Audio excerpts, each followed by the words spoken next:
So friends, welcome back to my channel. তখন জওয়ানের আজকে 1 বছর পূর্ণ হয়েছে, ওয়ানের অ্যানিভার্সারি অফ জওয়ান। আহ, জওয়ান নিয়ে আমার তখন চ্যানেলে কোনো ভিডিও ছিল না, কারণ তখন চ্যানেলটা অ্যাক্টিভ ছিল না। তো আমি আগে আমার কোনো প্ল্যান ছিল না ভিডিওটা করার, বাট আমার মনে হলো জওয়ান নিয়ে একটা ভিডিও ডেফিনেটলি ডিজার্ভ করে, কারণ because as a Shahrukh fan Jawan নিয়ে কথা বলাটা উচিত। যাই হোক, আনফর্চুনেটলি যে আমার সেই সময় কোনো ভিডিও করা ছিল না জওয়ানে, বাট জওয়ান আমার জীবনে দেখা সবচেয়ে বেশিবার হলে গিয়ে দেখা সিনেমা হচ্ছে জওয়ান। জওয়ান আমি কম করে 12বার হলে দেখতে গেছি, এবং 12বারই মাল্টিপ্লেক্সে আমি দেখতে গেছি। মাল্টিপ্লেক্সে টিকিটের দাম মোটামুটি, প্রথম যখন টিকিট আমি কেটেছিলাম যত মনে হচ্ছে তো অনেক দাম ছিল, তারপরে দেখেছি আমি 150-200 টাকা দিয়ে আমি দেখেছি, বিকজ আমি মানে যেমন টাকাটা ম্যাটার করছিল না, কিন্তু সিনেমাটাকে প্রচণ্ড পরিমাণে ভালোবেসে ফেলেছিলাম। সিনেমার এক একটা মোমেন্ট, ওই অনিরুদ্ধের ব্যাকগ্রাউন্ড মিউজিকটাকে শুধু শোনার জন্য আমি হলে দেখতে গেছি সিনেমাটাকে। মানে ওই সিনেমাটা আলাদা একটা ইউফোরিয়া ক্রিয়েট করেছিল, আলাদা ইউফোরিয়া ক্রিয়েট করেছিল। মানে আমার তার আগে Kabir Singh war I think আমার 9-10 বার দেখা ছিল হলে গিয়ে, হাইয়েস্ট ছিল ওটা দেখা আমার জীবনে। 12-13 বার আমি কোনো সিনেমা আজ পর্যন্ত দেখিনি হলে গিয়ে। আমার বন্ধুরা আমাকে বলছে তুই পাগল টাগল হয়ে গেছিস নাকি, আমার বন্ধুরা বলেছিল আমাকে। মানে আমি সিরিয়াসলি আমি সিনেমাটা প্রেমে পড়ে গেছিলাম। আমি মানে লিটারেলি প্রেমে পড়ে গেছিলাম সিনেমাটা। মানে সিনেমাটা আমার দারুণ লাগে সিনেমাটা। মানে সিনেমাটা আলাদা, মানে শাহরুখ খানের যখন আমি সিনেমা দেখা শুরু করি, শাহরুখ খানের এবার সিনেমাটা মাসি যে সিনেমা হয় না, যেটা সলমানের রয়েছে, সেই রকম টাইপের সিনেমাটা খুব মিস করছিলাম। যেটা স্টারডম কাকে বলে, যেটা বড় বড় একটা ইয়ে হবে, একটা মানে একটা আলাদা রকম ভাইব ক্রিয়েট করে, সেই জিনিসটাই মিসিং ছিল। এবং সেটা পাঠান দিয়ে হয়েছিল। পাঠানকে আমি অ্যাজ এ ফিল্ম অতটা ভালো ফিল্ম বলবো না, কিন্তু পাঠান দিয়ে যখন যেভাবে কামব্যাক করেছিল শাহরুখ, সেটার রেজাল্টটা কিন্তু আরও বেশি পরিমাণে পেয়েছিল জওয়ান দিয়ে। সেকেন্ড ফিল্ম ছিল সেই বছরে, আমার মনে আছে 7ই সেপ্টেম্বর আজকের দিনে রিলিজ করেছিল সিনেমাটা। এবং সিনেমাটা যখন মানে সিনেমা যখন ট্রেলার এসেছিল, যখন অ্যানাউন্সমেন্ট হয়েছিল, ট্রেলার এসেছিল, সিনেমাটা আলাদা লেভেলে ভাইব ক্রিয়েট করেছিল। এবং আমার মনে হচ্ছে সিনেমাটা ভালো লাগার পিছনে অনেক কারণ রয়েছে। সিনেমাটা ভালো লাগার পিছনে আমার প্রথম কারণ রয়েছে অনিরুদ্ধের ব্যাকগ্রাউন্ড মিউজিক, ট্যানা নানা ট্যানা নানা জওয়ান তু, ও হো হো হো, মানে এবং বিশেষ করে ওই যেটা বিক্রম রাঠোরের যে ব্যাকগ্রাউন্ড মিউজিকটা যখন ইন্টারভেল পোর্শনেও আসে, ওইখানে যে মিউজিকটা বাজে, ও মাই গড, ওই মিউজিকটা আমি ইউটিউবে বারবার শুনি। বিক্রম রাঠোরের এন্ট্রি সিন দিন বারবার ওই সিনটা আমি এনজয়, ওই ইন্টারভেল সিনটা আমার আহ, জীবনে দেখা বেস্ট ইন্টারভেল সিন আমি বলবো, one of the best the best না হলেও one of the best. Because এবং আপনি যদি দেখেন ভালো করে, ইন্টারভেল সিনটা কিছু নেই, একটা বয়স্ক লোক সে কতগুলো গুন্ডাকে মারছে, দ্যাটস ইট। একটা একটা এক ধরনের ওয়েপন দিয়ে মারছে গুন্ডাগুলোকে। এই সিনটাকে এমন লেভেলে নিয়ে গেছে অ্যাটলি, এই সিনটার একটা আলাদা লেভেলের, যে লেভেলে হাই ক্রিয়েট করেছিল যখন থেকে ওই একটা সিনে যখন মুখে ওই সিগারটাকে ঢুকিয়ে নেয় এবং কানে হেডফোনটা গুঁজে ওর যে সিগনেচার স্টাইল, ওখানে মারতে লাগে। এবং যখনই বলে বিক্রম রাঠোর নাম তো শোনাই হোক, বন্দুকটাকে নিয়ে ট্যাক করে মারে, ও তখন ইন্টারভেল আছে, আলাদা লেভেল। মানে আমি সিনেমাটা নিয়ে যত কথা বলতে পারি ভিডিওটা বিশাল লং হয়ে যাবে। এবং আমি সিনেমাটা তখন নিচেছিলাম, আমি এবং আমার একটা বন্ধু গেছিলো সিনেমাটা দেখতে প্রথম দিন। এবং আমার মনে আছে আমরা বর্ধমান আইনক্সে দেখতে গেছিলাম সিনেমাটাকে। এবং আমরা সেকেন্ড শো দেখতে গেছিলাম, ফার্স্ট শো আমার দেখানি, বিকজ যাওয়া আসার ব্যাপার আছে, তো ট্রেনে পৌঁছানো সম্ভব হয়নি আমাদের। তো সেকেন্ড শো আমরা দেখেছিলাম মনে আছে আমাদের। তো ফার্স্ট শো হয়ে গেছিলো, ফার্স্ট শো হয়ে যারা ইসারকে ফ্যান ক্লাব ছিল বর্ধমানে, তারা বেরোচ্ছিল। তো তারা রিক্সায় করে তারা একটা বড় কাট আউট নিয়েছে, এবং চারিদিকে ব্যান্ড ফ্যান নিয়ে বাজাতে বাজাতে বাজাতে বাজাতে সবাই মিলে যাচ্ছে ওইখান থেকে, পুরো কার্জুন গেট অব্দি যাবে তারা বোধহয় মেবি। তো এটা আলাদা। Jawan is not a film anymore, সেই সময় ছিল না Jawan is not a film anymore. Jawan is more like a celebration.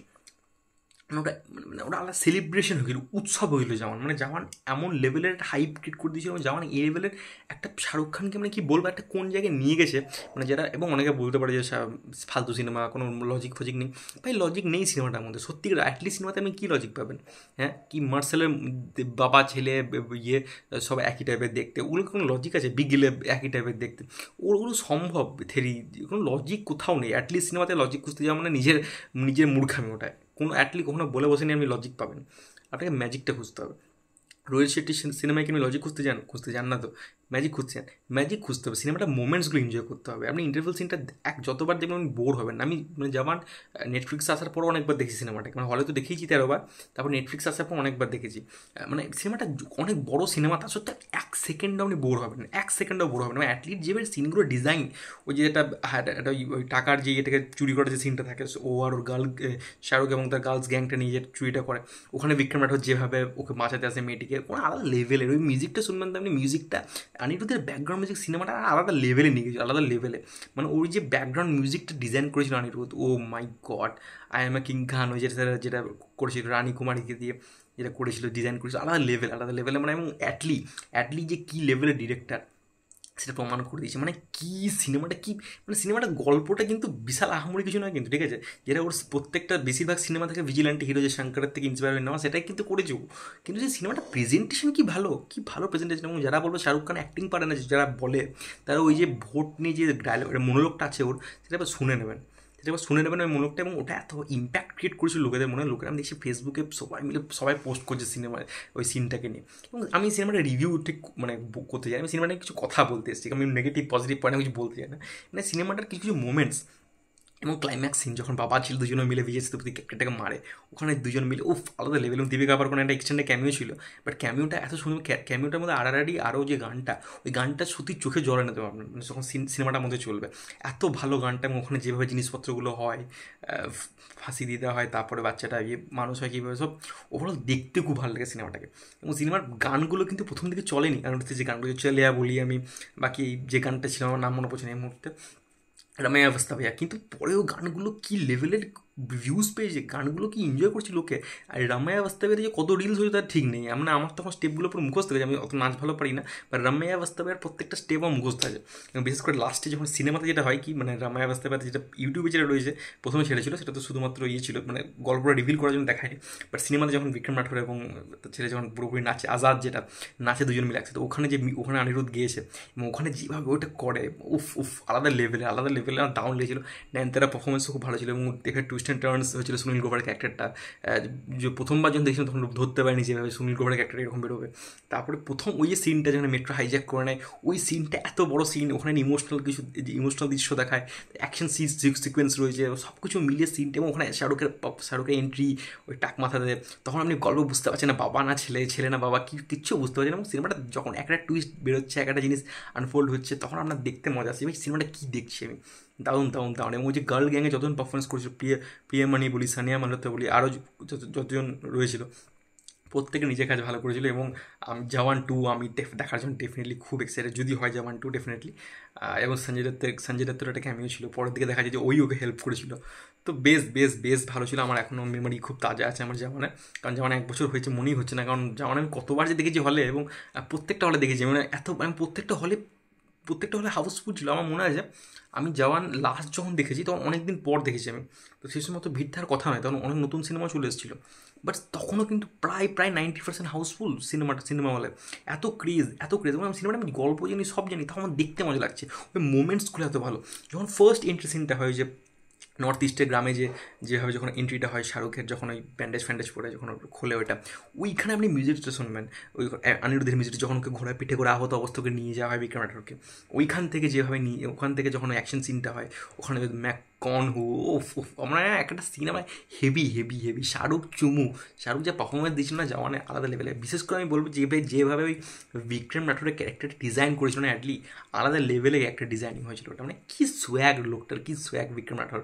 মানে আমার বিক্রম রাঠোর মতো কদিন আমি একটু করছিলাম আর কি ওরকম টাইপের, যেটা হয়নি আর কি মাঝখানে যাক আমি, বাট ওই ক্যারেক্টারটা আলাদা লেভেলে ক্যারেক্টার ছিল, কি সোয়াগ, কি অ্যাটিটিউড। আজাদের ক্যারেক্টারটাও ভালো, বাট বিক্রম রাঠোর ইজ বিক্রম রাঠোর, মানে আলাদা লেভেলের ক্যারেক্টারটা। এবং অ্যাটলিস্ট কিন্তু সবসময় বাবার যে ক্যারেক্টারটা সেটা প্রচণ্ড ইম্পর্টেন্ট, এবং ওইভাবেও ডিজাইন করে ও ক্যারেক্টারটাকে। এখানেও সেটা অন্য ধরনের প্রপার যে মাস ফিল্মে, যেটা ইসারকে কেরিয়ারে যেটা মিসিং ছিল, সেটা কিন্তু হচ্ছে জওয়ান। পাঠান কিন্তু মাস ফিল্ম, পাঠান অনেকটা একটা স্লিক, একটা স্টাইলাইজড, একটা হলিউড লেভেল, একটা অ্যাকশন থ্রিলার ফিল্ম, যেটা স্পাই ইউনিভার্সের অন্তর্গত। বাট জওয়ান কিন্তু প্রপার মাস ফিল্ম, যেটা কিন্তু শাহরুখকে, মানে শাহরুখকে এমনি পুরো ওয়ার্ল্ড ওয়াইডই প্রচণ্ড সেলিব্রেটেড একজন অ্যাক্টার এবং একজন পার্সোনালিটি।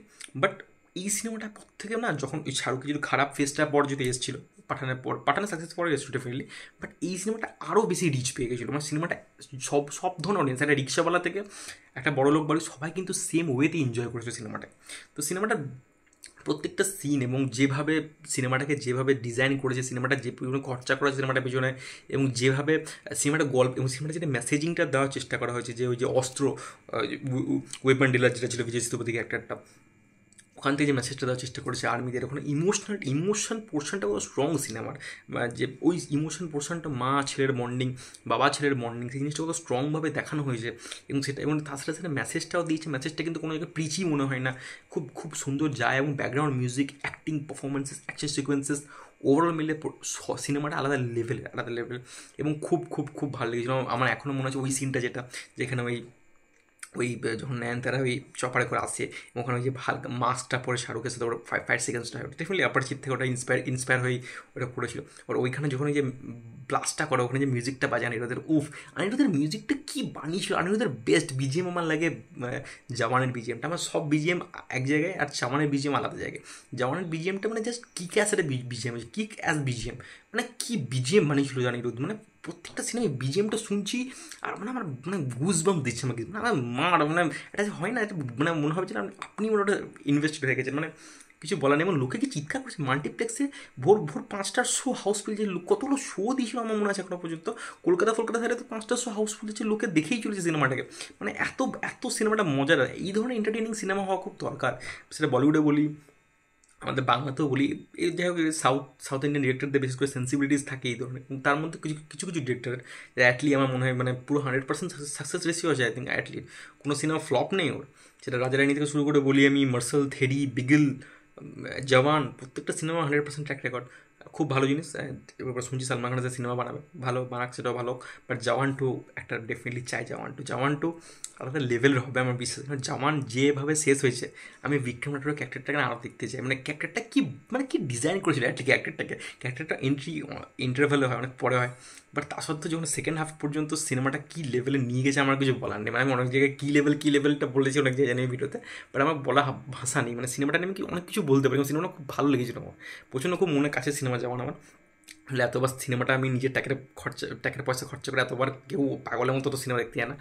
শাহরুখের ডাইহার্ড ফ্যান হলেও 13বার মতো সিনেমাটা দেখেছি, মানে আমার কাছে মানে আমি নিজে ভাবে সিনেমাটা এতবার দেখে নিয়েছি, আমার নিজের বন্ধু বান্ধব পাগল টাগল হয়ে গেছি নাকি এতবার সিনেমাটা দেখছিস, বাট হ্যাঁ আমি একটু পাগল হয়ে গেছিলাম সেই সিনেমাটা দেখে, আমাকে সিনেমাটা খুব ভালো লেগেছিলো, মানে এত ভালো লেগেছিলো আমার কিছু বলার নেই, মানে প্রপার একটা এন্টারটেইনিং ফিল্ম যাকে বলে না সেটা হচ্ছে জওয়ান, প্রপার এন্টারটেনমেন্ট আপনাকে প্রোভাইড করবে, মানে টপ মানে একদম শুরু থেকে শেষে স্টার্ট টু এন্ড পুরো এন্টারটেনমেন্ট আর এন্টারটেনমেন্ট।